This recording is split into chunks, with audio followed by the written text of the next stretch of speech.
වෙනකන් තවමත් ඒක සම්පූර්ණයෙන් පහ වෙලා ගිහලා නැහැ. ඉන්දියාව තුළ ඩෙල්ටා ප්‍රභේදයේ ව්‍යාප්තිය වේගවත්.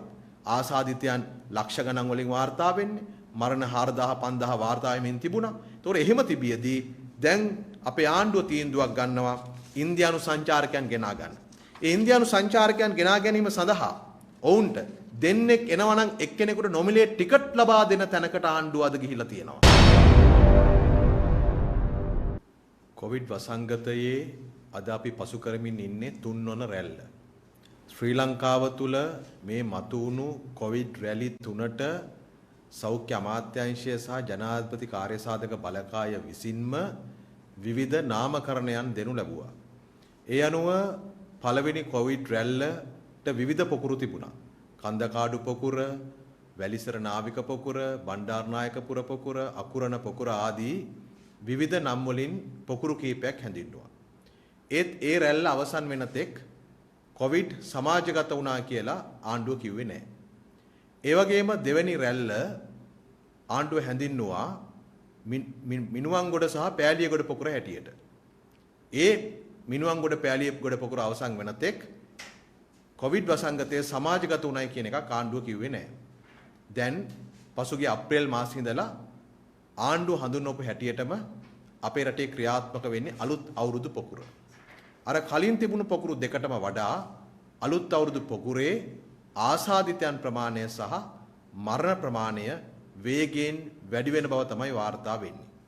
ඒ අනුව පසුගිය අප්‍රේල් මාසයේදී කොවිඩ් මරණ 110ක් වාර්තා වෙලා තියෙනවා. මැයි මාසේ 806යි, ජූනි මාසේ 1593යි, ජූලි මාසේ 1364යි, අගෝස්තු මාසේ කොවිඩ් මරණ 4550යි.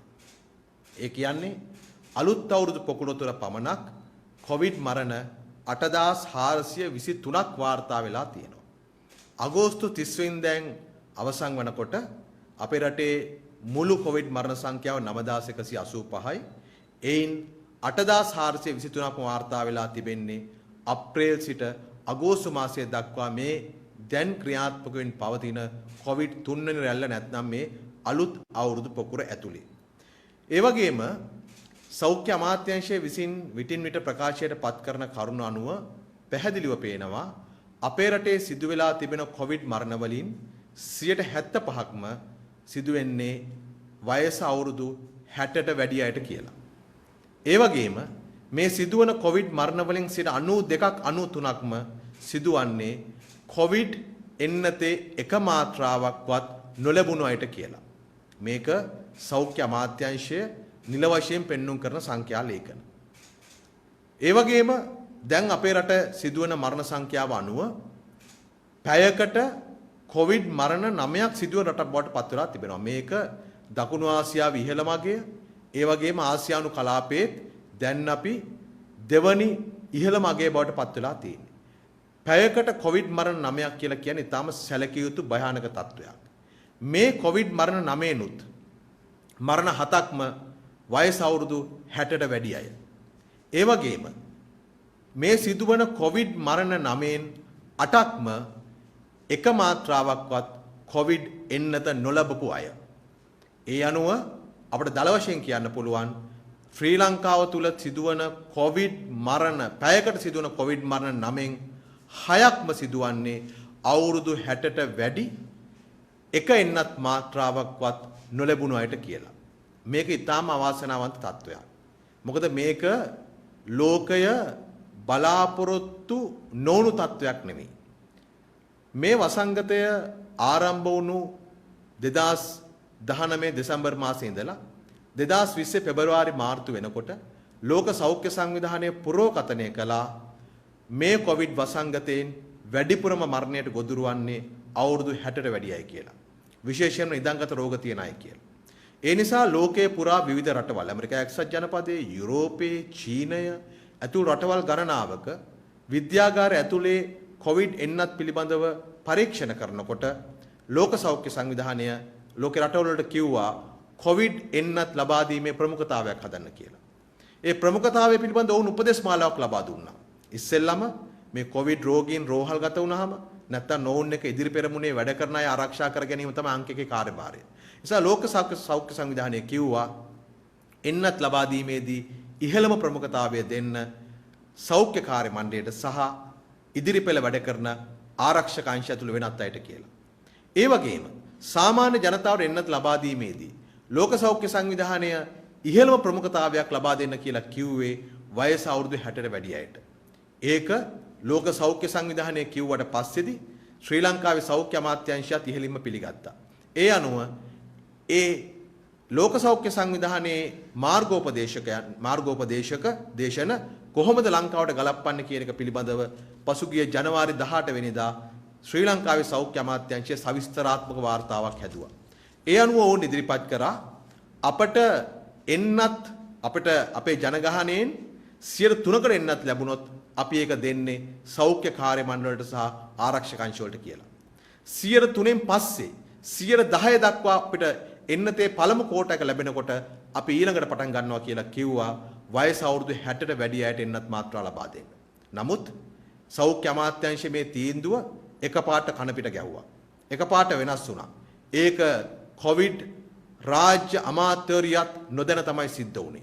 මම දන්නවා සෞඛ්‍ය අමාත්‍යාංශයේ සෞඛ්‍ය අධ්‍යක්ෂ ජෙනරාල් ඇතුළු ඉහළම නිලධාරීන් 60ට වැඩි අයට එන්නත් ලබා දීමේ ප්‍රමුඛතාවය වෙනස් වුණා කියලා දන්නේ ඒ තීන්දුව ආවට පස්සේ. අද අපි රටක් හැටියට භුක්ති විඳින්මින් ඉන්නේ අත්නෝමතික ලෙස කිසිදු සෞඛ්‍ය විද්‍යාත්මක පදනමකින් තොරව ඒ එන්නත් ප්‍රමුඛතාවය වෙනස් කිරීමේ ප්‍රතිවිපාක තමයි අද ජනතාව ජීවිත වලින් වන්දි ගෙවමින් ඉන්නේ. අපට මැයි මාසේ 8 වෙනිදා වෙනකොට සයිනෝෆාම් එන්නත් ලබා දීමේ අවස්ථාව ලැබුණා.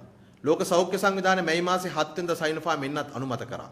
මැයි මාසෙන් ආරම්භ කරලා ජුනි මාසයේ ඇතුළතදී මේ සයිනෝෆාම් එන්නතවත් අපේ වයස අවුරුදු 60ට වැඩි අයට ලබා දෙන්නට ආණ්ඩුව ප්‍රමුඛතාවය දුන්නා නම් අගෝස්තු මාසෙදී මෙතරම් මරණ ප්‍රමාණයක් සිද්ධ වෙන්නේ නැහැ. මොකද අගෝස්තු මාසේ සිදුවෙච්ච මුළු මරණ 4550න් 3000ක් විතර මරණ සිද්ධ වෙලා තිබෙන්නේ වයස අවුරුදු 60ට වැඩි එන්නතේ එක මාත්‍රාවක්වත් නොලබපු අය. මරණ 4550ක් සිද්ධ වෙනකොට එයින් 3000ක්ම වයස අවුරුදු 60ට වැඩි එන්නතේ එක මාත්‍රාවක්වත් නොලබපු අය කියලා කියන්නේ අපි ගත්ත තීන්දුවක බරපතල වැරදීමක් සිද්ධ වෙලා තිබෙනවා. ඒ තීන්දුව වෙන මොකක්වත් නෙවෙයි එන්නත් කරණයේ ප්‍රමුඛතාවයන් බිඳහෙලලා Tamanට ඕන විදියට තනින් තන එන්නත් කරණය කරන්න ගත්ත දේ ප්‍රතිඵල තමයි අද අපේ රටේ වැඩිහිටියන් භුක්ති විඳින්මින් ඉන්නේ. මම මේ හඳුන්වන්නේ එන්නත් ගහගත්තේ නැති අය හැටියට නෙමෙයි එන්නත් නොලබපු අය හැටියට. මොකද මේ වයස අවුරුදු 60ට වැඩි කිසිම කෙනෙක් එන්නත් ප්‍රතික්ෂේප කරපු අය නෙවෙයි. ආගමික හේතු මත හෝ ජාතික හේතු මත හෝ වෙනත් හේතු මත හෝ එයා එන්නත ප්‍රතික්ෂේප කළේ නැහැ. හැබැයි ඔවුන් සමහර තැන්වල එන්නත් පෝලිං වලට ගියත් 60ට වැඩි නිසා ඔවුන් හරවල ගෙදර යවුවා. අද අන්න ඒ අත්නෝමතික අදූරදර්ශී අවිද්‍යාත්මක තීන්දුවේ ප්‍රතිඵල අද අපේ රටවල අපේ රටේ බොහෝ පවුල්වල අයට විඳින්න දරා ගන්න සිද්ධ වෙලා තිබෙනවා. ඒ වගේම තමයි මේ ලොක්ඩවුන් එකකට ආණ්ඩුවට යන්නට රට පුරාම බලකිරීමක් සිද්ධ වුණා. ලොක්ඩවුන් එකකට ගියාට පස්සේ ආණ්ඩුව කළ යුතුව තිබුණේ අපේ රටේ මේ ආසාදනය කොතරම් ව්‍යාප්ත වෙලාද කියන එක පිළිබඳව පැහැදිලි සාක්ෂි සහිත පරීක්ෂණයක් සිදු කරන එක. ඒ පරීක්ෂණ කරන්න වෙන මොකුත් නැහැ. තිබෙන්නේ PCR සහ ඇන්ටිජන් පරීක්ෂණ ප්‍රමාණය වැඩි කරන එක. හැබැයි මේ අගෝස්තු මාසය ඇතුළතදී අපේ රටේ මරණ 4500කට වඩා වාර්තා වෙනකොටත් දිනකට PCR සහ ඇන්ටිජන් පරීක්ෂණ කොතරම් අඩු ප්‍රමාණයක්ද සිද්ධ වෙන්නේ. අගෝස්තු මාසේ වැඩිපුරම PCR පරීක්ෂණ කරේ අගෝස්තු 19 වෙනිදා ඒත් PCR පරීක්ෂණ 22290යි. මේ පහුගිය අවසාන දවස් 3 මරණ 200 198 වගේ සිදුවන දවස්වලත් PCR පරීක්ෂණ කරේ කොච්චරද? අගෝස්තු මාසේ 29 වෙනිදා PCR පරීක්ෂණ 13446යි ඇන්ටිජන් 4384යි සියලු පරීක්ෂණ අපි දෙකම එකතු කරලා බැලුවොත් 17830යි. අගෝස්තු මාසේ 30 වෙනිදා PCR 13696යි ඇන්ටිජන් 3173යි එකතුව 16869යි. අගෝස්තු 31 වෙනිදා PCR 13936යි ඇන්ටිජන් 4323යි ඔක්කොම එකතුව 18259යි. ඒ කියන්නේ රට ලොක්ඩවුන් කරලා රට යම්කිසි ආකාරයකට යලිත් රෝගීන් අවම තත්වයකට පත් කරගන්න අවස්ථාවක් ලැබිලා තිබියදී අපේ රටේ දෛනික PCR ප්‍රමාණය 20000 ඉක්මවලා ගිහිලා තියෙන අගෝස්තු මාසයේ තුලම දවස් 4ක් විතරයි. ඒත් යන්තම් 20000 පැනලා තියෙන්නේ. ඇන්ටිජන් පරීක්ෂණ ප්‍රමාණය ඔක්කොම එකතු කරත් දවසකට 25000ක් සිදු කරපු දවස් තිබෙන්නේ අති ඇඟිලි ගන්නට වඩා අඩුවෙන්. ඒ නිසා PCR ප්‍රමාණය අඩු තරමේ ලක්ෂයකටවත් අරගෙන ගිහිල්ලා අපේ රටේ මේ රෝගය කොතරම් බරපතල ව්‍යාප්තිලා තිබෙනවද?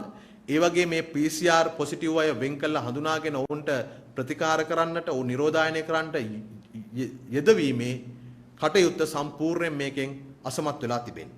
එපමණක් නෙවෙයි. දැන් වෙනකොට ලෝකයේ මේ කොවිඩ් ප්‍රභේදයන් වේගෙන් වෙනස් වෙමින් තිබෙනවා. ඇල්ෆා ප්‍රභේදයේ මුලින් තිබුණා. පස්සේ ඩෙල්ටා ප්‍රභේදයට ආවා. දැන් ඩෙල්ටා ප්‍රභේදයේ විවිධ විකෘතිතාවයන් නැති වෙලා තිබෙනවා. ඒ වගේම දැන් අපේ රටේ ශ්‍රී ජාතික විශ්වවිද්‍යාලයේ පර්යේෂණ කණ්ඩායම ඇතුළුව ලෝකේ පර්යේෂණ කණ්ඩායම් දකුණු අප්‍රිකානු ප්‍රභේදයක් පිළිබඳ අනතුරු අඟවලා තියෙනවා. මේ ප්‍රභේදය තිබෙන ඩෙල්ටා ප්‍රභේදයටත් වඩා මාරාන්තිකයි කියලා කියනවා. මේකේ තිබෙන්න පුළුවන් අනතුර තමයි සමහර විට මේ එන්නත් උපරිම කාර්යක්ෂමතාවයකින් ඩෙල්ටා ප්‍රභේදය තරම් මේකේ වැඩ නොකර ඉන්න පුළුවන්. එහෙම දකුණු අප්‍රිකානු ප්‍රභේදයක් පිළිබඳව අනතුරු අඟවලා තිබියදී අපේ රටේ ආණ්ඩුව මේ රටේ කොවිඩ් ආසාදිතයන් සහ මරණ පිළිබඳව හැඟීමකින්ද කටයුතු කරන්නේ. ඒ පිළිබඳ අවධානයකින්ද කටයුතු කරන්නේ. අපිට ඒක පේන්නේ නැහැ. දැන් මේ මෑතක් වෙනකන් තවමත් ඒක සම්පූර්ණයෙන් පහ වෙලා ගිහලා නැහැ. ඉන්දියාව තුළ ඩෙල්ටා ප්‍රභේදයේ ව්‍යාප්තිය වේගවත්. ආසාදිතයන් ලක්ෂ ගණන් වලින් වාර්තා වෙන්නේ. මරණ 4000 5000 වාර්තා වෙමින් තිබුණා. ඒතොර එහෙම තිබියදී දැන් අපේ ආණ්ඩුව තීන්දුවක් ගන්නවා ඉන්දියානු සංචාරකයන් ගෙනා ගන්න. ඒ ඉන්දියානු සංචාරකයන් ගෙනා ගැනීම සඳහා ඔවුන්ට දෙන්නෙක් එනවා නම් එක්කෙනෙකුට නොමිලේ ටිකට් ලබා දෙන තැනකට ආණ්ඩුව අද ගිහිලා තියෙනවා. අද ඉන්දියානු සංචාරකයන් ලංකාවට ගෙනා ගැනීම සඳහා වෙච්ච ප්‍රවර්ධන ව්‍යාපෘතීන් ආණ්ඩුව විසින් දියත් කරමින් යනවා.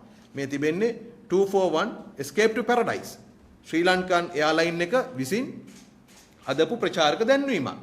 ඒතර මේ මෙවැනි ආකාරයේ අදූරදර්ශී වැඩ කරලා යලිත් වතාවක් තවත් රැල්ලක් නිර්මාණය කරගන්න ආණ්ඩුව උත්සාහ කරන්නේ. අපි දැක්කා මේ කොවිඩ් පළවෙනි රැල්ලේ ඉඳලම ආණ්ඩුව මෙවැනි ආකාරයේ ඔලොමොට්ටල තීන්දුව ගන්න උත්සාහ කරා. 2020 මාර්තු මාසයේදී ඉතාලියේ වේගයෙන් ඉතාලිය ඇතුළු යුරෝපා කලාපයේ වේගයෙන් කොවිඩ් පැතිරෙන කොටත් ශ්‍රී ලංකන් ගුවන් සමාගම හරහා ආණ්ඩුව මෙවැනි දැන්වීම් පළ කරා. ශ්‍රී ලංකාව සුරක්ෂිතයි කිසි ප්‍රශ්නයක් නැහැ. මෙන්න අපේ සෞඛ්‍ය පහසුකම්, මෙන්න අපේ ICU beds එන්න ලංකාවට කියලා ඔවුන් වීඩියෝ සහිත දැන්වීම් හැදුවා. වාසනාවකට වගේ ඒ දැන්වීම් ප්‍රචාරය කරලා සංචාරකව ගෙනා ගන්න බැරි වුණා. ඊළඟට යන්තම් පළවෙනි රැල්ල යටපත් කරගෙන ඔළුව උස්සගෙන එනකොටම යුක්‍රේනයේ සංචාරකව ගෙනාවා. යුක්‍රේන සංචාරකව ගෙන්නනකොට ආණ්ඩුවේ ප්‍රබලයන් බැසිල් රාජපක්ෂ ඇතුළු ආණ්ඩුවේ ප්‍රබලයන් කියපු දේ තමයි යුක්‍රේනයේ සංචාරකව ගේන්නේ අත්හදා බැලීමකට කිව්වා. ලංකාවේ කොවිඩ් පැතිරෙනවද කියලා බලන්න කියලා කිව්වා. අවසානයේ ඒක ප්‍රතිඵලය තමයි අපි එහෙම රැල්ලකට මුහුණ දුන්නා. දැනුත් මේ ඉන්දියන් සංචාරකයන් ගෙන්නන්න සූදානම් වෙන අතරෙම රුසියානු සංචාරකයන් ගෙන්නන්න උද්‍යංග විරතුන් කටයුතු කළා තිබෙනවා. එතකොට අද ලෝකයේ රටවල් විශේෂයෙන් මේ ඩෙල්ටා ප්‍රභේදයේ ව්‍යාප්තියත් එක්ක ලෝකේ රටවල් සංචාරකයන්ට අගුළු දාලා තියෙන්නේ. නවසීලන්තය මෙතරම් අගුළු දාලා ලොක්ඩවුන් කරගෙන තිබියදී ඔවුන්ගේ රට ඩෙල්ටා ඇතුල්ලා තියෙනවා. එහෙම තිබියදී අපේ තවමත් මරණ 200ක් සිද්ධ වෙන දවසකට කරන PCR ප්‍රමාණයෙන් 125ක් පොසිටිව් වෙන රටක අපි පාවඩ දාලා ඉන්දියාවෙන් සංචාරකව ගෙනා ගන්නවා. දකුණු අප්‍රිකානු ප්‍රභේදයට පාවඩ දාලා ලංකාවට ගෙනා ගන්න තමයි ආණ්ඩුව සූදානම් වෙන්නේ. මොකද දකුණු අප්‍රිකානු ප්‍රභේදය කියන්නේ ඒකට දකුණු අප්‍රිකාවෙන් වෙන්න ඕනේ නැහැ. ඒක ඉන්දියාවෙන් වෙන්න පුළුවන්. ඒක වෙන රටකින් වෙන්න පුළුවන්. ඒ කොයි රටෙන් වුණත් මේ ප්‍රභේදය ලංකාවට ඇතුල් වුණොත් එහෙම ඒක මර්ධනය කර ගැනීම කොතරම් අපහසුද කියලා දැන් මුළු රටේම ජනතාවට තේරෙනවා.